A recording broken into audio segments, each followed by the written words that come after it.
talk about that chokehold incident that happened in Queens over the weekend. The NYPD has had 6 years to reform ever since the death of Eric Garner. Yeah. But yet, here we are at square one again. Yeah, it's so frustrating.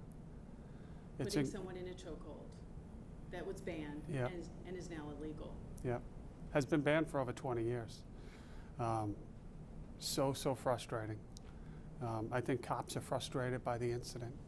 And the nature of our work is we build trust so slowly and it's taken away quickly. And it's probably unfortunate that like the day-to-day work, the good stuff, the getting out of the car and talking to people doesn't make the news. That's what makes the news, and that's appropriate. And it's just frustrating when you see an incident like that. I thought the officers exercised. I had a conversation with our Chief Terry Shortell via email, second by second dissecting that incident, and they employed many of the tactics that have been put into place over the last 6 years. De-escalation, talking to the people. They certainly took a lot of harsh language and things of that nature, which officers have to take, and they took it and didn't respond. They showed empathy. They tried to redirect the conversation and say, hey, why don't you go enjoy the beach? Why don't you have a family? Why don't you do different things? But ultimately, we're going to be judged by 5 seconds at the end when you're right. You are 100% right. We cannot, for over 20 years, put somebody in a chokehold. And that was, by any definition, you know, we have circumstances sometimes where in the heat of a moment something happens that shouldn't happen. I think this was not that case. I think this was a clear cut. And we acted swiftly. We put out the entire body camera just to dispel some initial conversations that were circulating in social media that the individual was unconscious and he was beaten up. I think the entirety of it showed a little bit different, but it doesn't change the outcome. And it doesn't change, we have rules, we got to live by them, we train to them, and when we have a violation, we have to have accountability. A couple things on that. Well, first of all, what was your reaction when you first saw that video, given all that's happened? Yeah. What did you say? I probably can't repeat it on TV. It was, the initial video that circulated was short, and it certainly looked really bad. And I don't remember what I thought, but I certainly wasn't happy. There are a lot of people at home. We're talking about building that trust slowly. Yeah. And what comes to mind, I was here the last time with your predecessor, James O'Neill. Yeah. And we walked through Brownsville. We talked about policing. We talked about building that trust with the community. But after the death of a Eric Garner, a George Floyd, and certainly seeing this chokehold, how do you rebuild that trust? And, you know, sometimes trust happens slowly, but people are saying, we're tired of this. Yeah. We've been waiting for this for a long time. Yeah. I think you do it encounter by encounter. And it starts with me, and it starts with me talking to the men and women of this police department. It starts in the academy, how we train and how we teach. But at the end of the day, it's that officer on a foot post, that officer and his or her partner in a radio car, stopping and getting a cup of coffee and talking to people. If I could have one message to impart to the men and women of this department, and listen, these are difficult conversations, and I'll stand here and have these conversations. I also think that the men and women of this police department do amazing work. They do. But we own the good stories, and we own the bad stories too, and it's our job to continue to build that trust. But I think what I try to, you know, if I go to the academy, which I do occasionally, and I'll pop in and just surprise some of the recruits that are in. And it's always the same message. Don't take for granted this job. There are good days and bad days. I think the good far outweigh.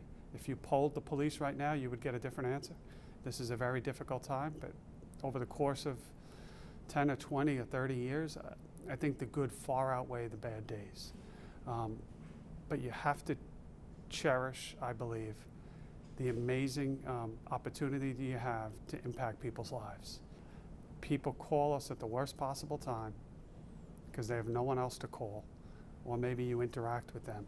And it is literally, I believe, a chance to have a positive outlook and a positive outcome on somebody's life. How that you may not even make an arrest, or if you're a detective, or you may not even get their stolen property back, or if it's a car accident, they may have waited 20 minutes and that car is still ruined. But when the dust settles, I think they're going to remember, you know what, that officer treated me fairly. That officer was as good as they could have been at that moment. Whether it's a sick child, a missing child, or any of the other things. I think it's a tremendous responsibility, and it's a tough line of work because you deal with such emotion, and nobody. We've been seeing that emotion out on the streets. Yeah, we absolutely have. We absolutely have. What do you say? You said you had a message for your rank and file. What is your message to the people, and specifically people who feel like they are not being treated fairly, they're not being treated legally? When you look back at the chokehold incident, what do you say to them? I think we got to talk. It all starts with conversation. I say to them that we hear you, first of all. I think a big piece of the criticism we get, not only now but historically, is that we don't care. There's no accountability when police do something wrong. I think there is accountability, but we do a bad job, and not perfect by any stretch, but we do a bad job of telling people how we operate, telling people that there is an outcome, telling people when officers do something wrong, they are held to a higher standard. And there is a process which takes place. And making sure that what we can control on that process is done as quickly as possible. But then we circle back and close that loop and let the people that made the complaints know that, hey, there was an outcome here. Here, it may not be an officer was fired, maybe there was discipline, maybe there was retraining. But whatever it is, I think it all starts with communication, and it starts with listening. We talked about how swiftly you reacted we talked about how swiftly things happened after that Queens incident. Yeah. You identified the officer, you released a statement, you released the video, the officer was suspended without pay, and you touched off an internal affairs investigation. Is this what the public can expect moving forward when it comes to future cases? I think so. I mean, not always that. I don't want to set false levels of expectations either. We have to get it right. And I can tell you, in this day and age where it's not, it's not the 5 o'clock news anymore, it's the nonstop news. And the information never stops coming with social media these days. It's new rules, and we have to recognize that. We have to be quicker, but we also have to be right. And that's what I try to balance when I'm talking to my executive staff, when I'm talking to people outside the police department, when I'm talking to our Internal Affairs Bureau. The status quo I don't think is acceptable, but we also have to, and that goes for the unions too. You know, this is a new age, I think, in terms of trying to build accountability, trust, and looking forward. But we don't want to jeopardize officers' rights at the same time, and we don't want to jump to conclusions. So I think that anything that you can do to just explain all of that to people.